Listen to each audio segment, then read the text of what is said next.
Hello, listeners. This is the Wishing You Well podcast, and I am your host, Maria Patrick, health coach and Qigong instructor. Did the headline of today's podcast catch your attention?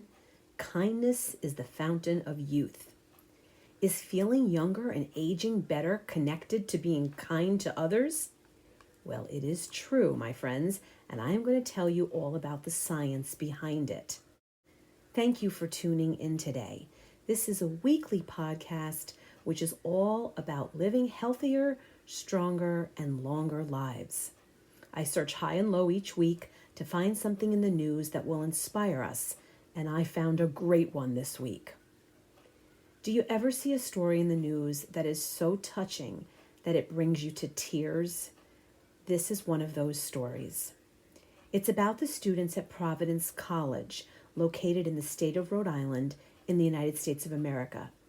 In case you don't know, or perhaps you only associate Providence College with their various sports teams which have made it to the championships over the years, Providence College is a small private Catholic university which is a little over 100 years old, has about 5,000 undergraduate and graduate students enrolled, and sits on about 100 acres high atop a hill, actually the highest point in Providence. There are 9 dormitories and 5 apartment complexes on campus. And this past week, the residents of one of those dorms were featured in the news. The story I'm about to share was picked up by several major media outlets, including ABC, NBC, Yahoo, The Daily Beast, and Good Morning America. This has nothing to do with college students going wild on spring break or the city of Miami, Florida having to set curfews and increase security. This story is all about kindness, good old-fashioned, from the heart, compassion, generosity, and kindness. Here's what happened. A group of Providence College students decided to come together as one to raise money and surprise the security guard of their dormitory residence hall with a trip to visit his family back home in Nigeria. The students all live on the 4th floor of Raymond Hall, and they've been quoted in the news as saying that they are all very close and they've become family to each other.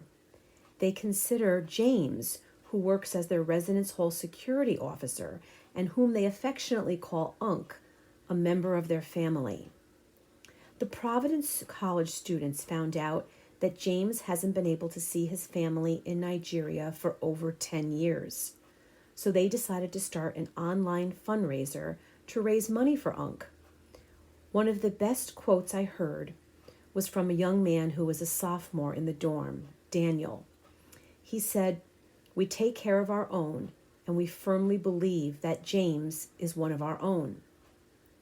He and the other students said how grateful they are for James' consistent presence at their residence hall, and that he is someone who is always so kind and compassionate towards them, and that he has a magnetic and warm personality. These students, who are busy with everything that encompasses a college student's life, like classes and exams, term papers, internships, life away from home, long nights, early mornings, they said they feel like James is the family member who is always there for them as they come in and out of their residence hall. They say that no matter how late they come in, he is always wide awake and warmly welcoming them and gives them time to chat. He wants to know how they're doing and what they're doing. The students started the fundraiser just a few weeks ago, and in 24 hours, they received the amount of money that exceeded their original goal of $3,500. They received nearly 800 donations, and to date, they've raised over $7,000. On March 6th, the students gathered together to surprise James with the money they had raised. They presented him with an envelope to help him cover the cost for his flight to travel to Nigeria to see his son and the rest of his family members. The students captured this beautiful moment on video, and you can see and hear not only Danny delivering a speech for James, in which he said, You told us a while ago that you wanted to see your family in Nigeria, which you haven't seen in a long time. So we came together. We take care of our own. That's what we do at PC. We love you. You're part of the family. You could also see James's very emotional reaction and shock as he covered his face with his hands and fell to his knees. You hear the students all chanting, "We love you, James. We love you, James. We love you."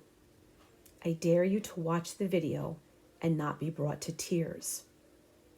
Like I said earlier, college students are often in the news for the wrong reasons. This beautiful story most certainly is the right reason. What does kindness have to do with our health? Sure, giving something to someone you care about makes you feel good. Is that all there is? Can being kind actually turn back the hands of time? Let's talk about that very important topic. You're going to find this very interesting and I believe very inspiring. A group of scientists at the University of North Carolina at Chapel Hill conducted a randomized controlled trial which found that practicing a loving kindness meditation, so that is thinking and focusing on kindness, doing kind acts for others, doing this just once per week for 20 minutes actually slowed down the aging process. Doing it every day for 20 minutes considerably slowed the process down of aging. 142 middle-aged adults participated in this study, which included 6 one-hour group meditation classes, those were over the course of 6 weeks, and 20 minutes every day of mindfulness meditation, practicing on their home, at home, using an audio recording. The scientists conducting the study measured the telomeres of the participants in the study. The telomeres are the protective caps at the end of the chromosomes that prevent them from damage, and they are a cornerstone of the aging process. Because as we age, our telomeres begin to wear down and shorten. Studies show that this is associated with a number of health issues, that as your telomeres begin to shorten and reduce, you have DNA damage and potentially diseases, including cancer. In fact, the telomere length has been directly related to our longevity.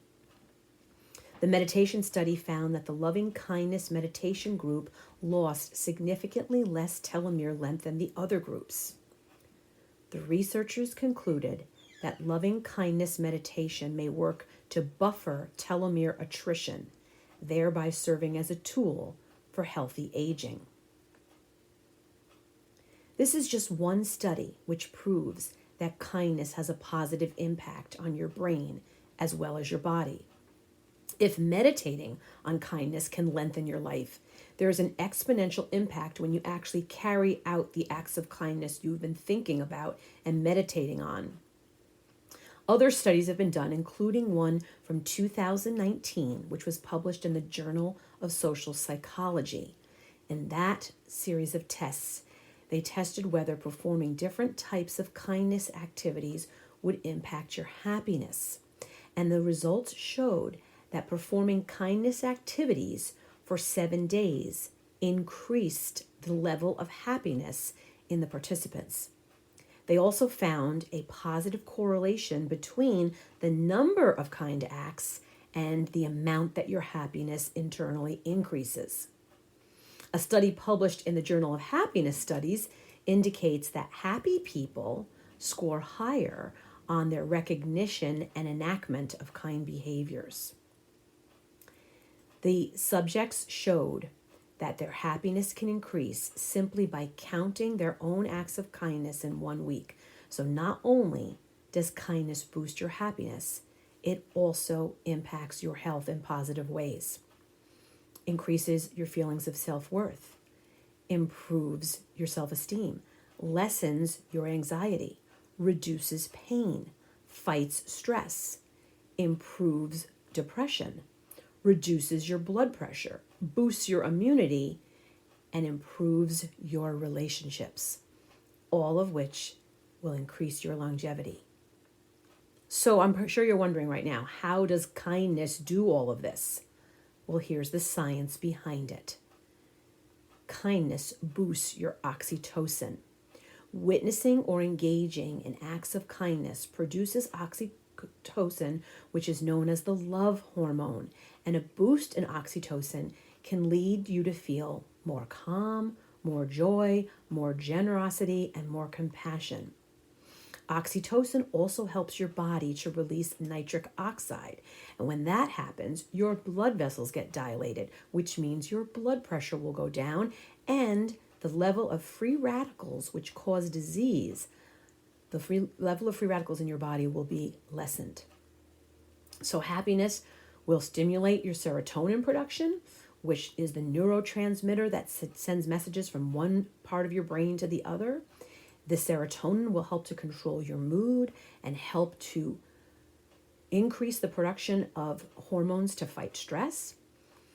Your cortisol will get reduced. They say that people who engage in acts of kindness consistently produce less cortisol, which is your main stress hormone. And the helper's high will be triggered as well, and that means that you will have increased levels of dopamine after performing levels of kindness. So the combination of increased serotonin, increased dopamine, increased oxytocin is going to be the science behind the fountain of youth. So this brings us back to those kind, thoughtful, and generous college students. I love the impact that James has had on their lives. I love that he makes them feel safe and protected and at home while they are living in their home away from home. I love how kind he is to them. I love that he listens to them, that he makes time for them, and I love that they wanted to reward him with an act of kindness of their own. Most importantly, I think it's wonderful that they decided that they wanted to do something kind for James, and they actually did it. They didn't just talk about it. They acted on it. They made it happen, and they made it happen very quickly. The president of Providence College, Father Kenneth Sicard, is very proud of these students, the residents of Raymond Hall. He said that their actions are an example of the type of students that they have at Providence College. He was quoted as saying, "The extremely considerate action of our students in Raymond Hall is generous and heartwarming, but it's not surprising. Our campus community has a long history of care and concern for one another, and this is just the latest example. It makes us all proud to call ourselves friars." I am so inspired by this story. I hope that you are too. We can all do something today to spread kindness to others, and while doing so, dip yourself in the fountain of youth at the same time. What will you do? What will be your random act of kindness? Will you get involved in a fundraiser? Will you prepare a meal for a family in need? Perhaps you'll pay for a stranger's morning coffee, or write a review for a small local business, or make a donation to a nonprofit organization, or bring up your neighbor's garbage cans, or mow someone else's lawn, or pick up garbage at your local park or beach. Whatever you decide to do, I think that you could be part of inspiring others to do their own acts of kindness, just like the students at Providence College have done for us. And you will know that at the same time you are holding out your heart and hands for someone else, you will be helping yourself to live a better, healthier, and longer life. Thank you so very much for tuning in today. I appreciate you being a listener so very much. I hope that you'll let me know in the comments what the Providence College students have inspired you to do. I would be so very grateful if you could please give this podcast a positive rating, if you can turn on your notifications so you will receive word of future episodes, and if you would spread the word by sharing my podcast with your friends and family members. You can connect with me by using the links in the description. I offer online health coaching sessions, I teach online Qigong classes, and I'm on YouTube for you to follow along on your own. I'm so very grateful for your support. I am united with you in spreading kindness. And as always, I am wishing you well.